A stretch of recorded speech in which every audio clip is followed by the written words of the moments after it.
जय हिंद।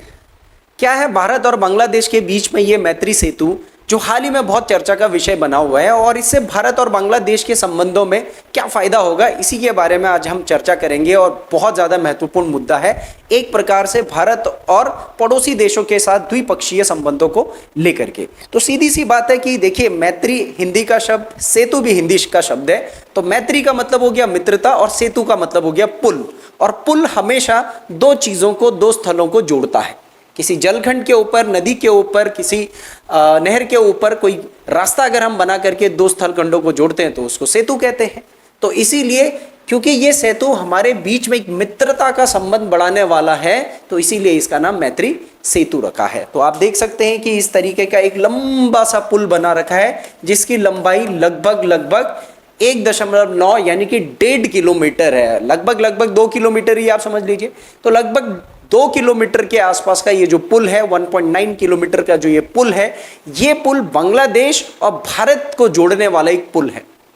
तो यहां पर जानने वाली बात ये है कि ये भारत की तरफ से कौन सी जगह को और बांग्लादेश की तरफ से कौन सी जगह को जोड़ता है।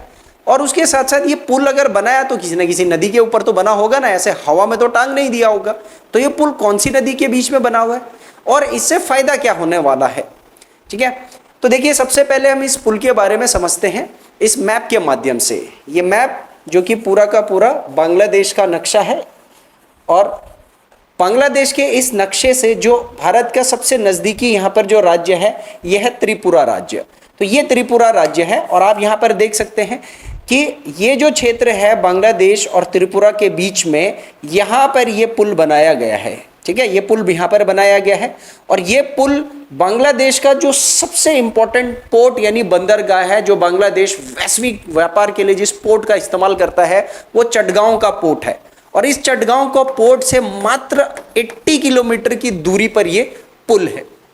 और इस पुल का फायदा क्या होना है, देखिए 1.9 किलोमीटर का ये पुल है, लगभग 2 किलोमीटर का पुल है। और जिस नदी के ऊपर ये पुल बना हुआ है उस नदी का नाम है फेनी नदी। याद रखिएगा, फेनी नदी वो नदी है जिसके ऊपर ये मैत्री सेतु बना हुआ है। और जो बांग्लादेश से भारत के जिस राज्य को ये जोड़ रहा है उसका नाम है त्रिपुरा। ध्यान रखिएगा कि बांग्लादेश से त्रिपुरा पर ये पुल कनेक्ट करता है। तो बांग्लादेश की तरफ एक जगह है रामगढ़ और त्रिपुरा की तरफ जो जगह है उसका नाम है सबरूम। तो बांग्लादेश के सबरूम से त्रिपुरा के, बांग्लादेश के रामगढ़ से त्रिपुरा के सबरूम पर ये जो पुल है ये कनेक्ट कर रहा है 2 किलोमीटर का पुल। इससे फायदा ये होने वाला है कि देखिए, आज आपको पता है कि हमें जो नॉर्थ ईस्ट में सामान पहुंचाना होता है, नागालैंड में सामान पहुंचाना है, अरुणाचल में सामान पहुंचाना है या मिजोरम में सामान पहुंचाना है, तो हमको बांग्लादेश के ऊपर से इस कॉरिडोर से, चिकन नेक कॉरिडोर से गुजरना पड़ता है। और बहुत कम सामान यहाँ पर रेल के माध्यम से या सड़क के माध्यम से जाता है, जो कि संवेदनशील क्षेत्र भी है ऊपर चाइना के पॉइंट ऑफ व्यू से।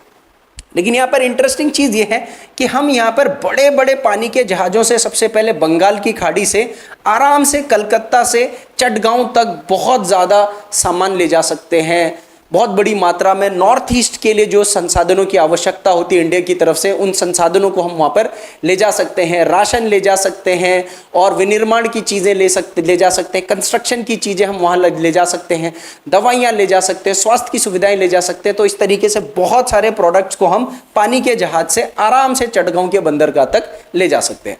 अब वहाँ से आपको सिर्फ 80 किलोमीटर का रास्ता तय करना है और सीधा ये जो मैत्री सेतु बना हुआ है, इससे आप बांग्लादेश के रामगढ़ से सीधा त्रिपुरा के सबरूम में आसानी से इस 2 लेन पुल के माध्यम से आप त्रिपुरा में लैंड हो सकते हो। तो भारत का सामान आसानी से यहां पर पहुंच जाएगा और त्रिपुरा के रास्ते से आप मिजोरम पर सामान ले जाओ, मणिपुर में सामान ले जाओ, नागालैंड में सामान ले जाओ, अरुणाचल प्रदेश में सामान ले जाओ या फिर मेघालय में सामान पहुंचाओ, बहुत आसान हो जाएगा। और इससे इंडिया की नॉर्थ ईस्ट की जो कनेक्टिविटी है वो बहुत ज़्यादा मजबूत होने वाली है। तो भारत वैसे ही आपको पता है कि नॉर्थ ईस्ट से इस बांग्लादेश के चलते हुए कटा महसूस करता है। तो अब यहाँ पर जितनी भी हमारी आर्थिक दिक्कतें आती हैं, वो आर्थिक दिक्कतें नॉर्थ ईस्ट तक पहुँचाने के लिए इस पुल के माध्यम से बहुत ज़्यादा मजबूत होने वाली है। तो फेनी नदी के ऊपर बना हुआ ये जो पुल है महत्वपूर्ण विषय है। 2021 में इस पुल का इनॉग्रेशन किया था मोदी जी ने। 2015 में इस पुल को शुरू किया गया था। आप ध्यान दीजिएगा, कुछ डेट्स आप याद रख सकते हैं। 2015 में इस पुल की नींव रखी गई थी। हालांकि 2021 में इसका मोदी जी ने इनॉग्रेशन किया था और ये पुल अब सितंबर 2024 से ये पुल पूर्ण रूप से चालू हो जाएगा, एकदम पूर्ण रूप से चालू हो जाएगा।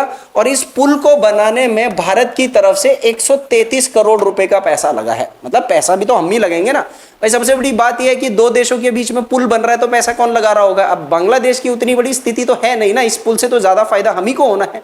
तो जाहिर सी बात है कि जो नेशनल हाईवे अथॉरिटी और इंफ्रास्ट्रक्चर डेवलपमेंट एजेंसी, भारत की जो एजेंसी है, उसने 133 करोड़ के आसपास का पैसा इसमें इन्वेस्ट किया है इस पुल को बनाने के लिए। तो इससे हमें ही सबसे ज्यादा फायदा होने वाला है और उसके साथ साथ बांग्लादेश के साथ एक अच्छे संबंध विकसित होंगे। आइए कुछ फैक्चुअल बातें जानते हैं मैत्री सेतु के बारे में, जो आप अपने माइंड में रख सकते हैं कॉम्पिटिटिव एग्जाम्स के लिए।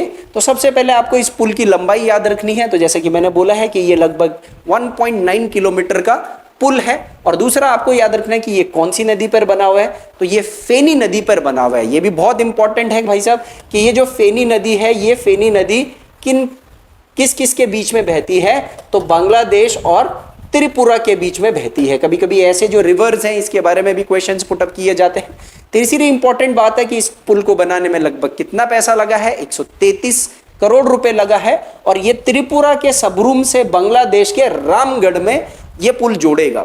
ध्यान दीजिएगा, रामगढ़ जो है वो सिर्फ शोले पिक्चर में ही नहीं था और इंडिया में ही नहीं है, रामगढ़ बांग्लादेश में भी है। तो ध्यान दीजिएगा, तो इससे इंडिया बांग्लादेश की जो दोस्ती का जो ब्रिज है वो और मजबूत हो जाएगा। और जाहिर सी बात है कि इनडायरेक्टली इसका फायदा हमें ही होने वाला है, क्योंकि हम नॉर्थ ईस्ट पर इजीली हम कनेक्टिविटी डेवलप कर सकते हैं। तो हम नॉर्थ ईस्ट के जो लैंड लॉक्ड कंट्रीज हैं उसको हम कनेक्ट कर सकते हैं। और उसके साथ साथ ये सितंबर 2024 में लोगों के लिए, आम लोगों के लिए भी खुल जाएगा। और कौन इस पुल को बना रहा है, सबसे बड़ी मजेदार बात तो वही होती है, तो national highway and infrastructure development company जो है ये इसको बना रही है। यानी कि ये जो इंडिया की कंपनी है वो इस पुल का निर्माण कर रही है और इस पुल से इंडिया बांग्लादेश के संबंधों को मजबूत कर रही है। तो ये पॉइंट्स आप बहुत अच्छे से याद करेगा। जय हिंद।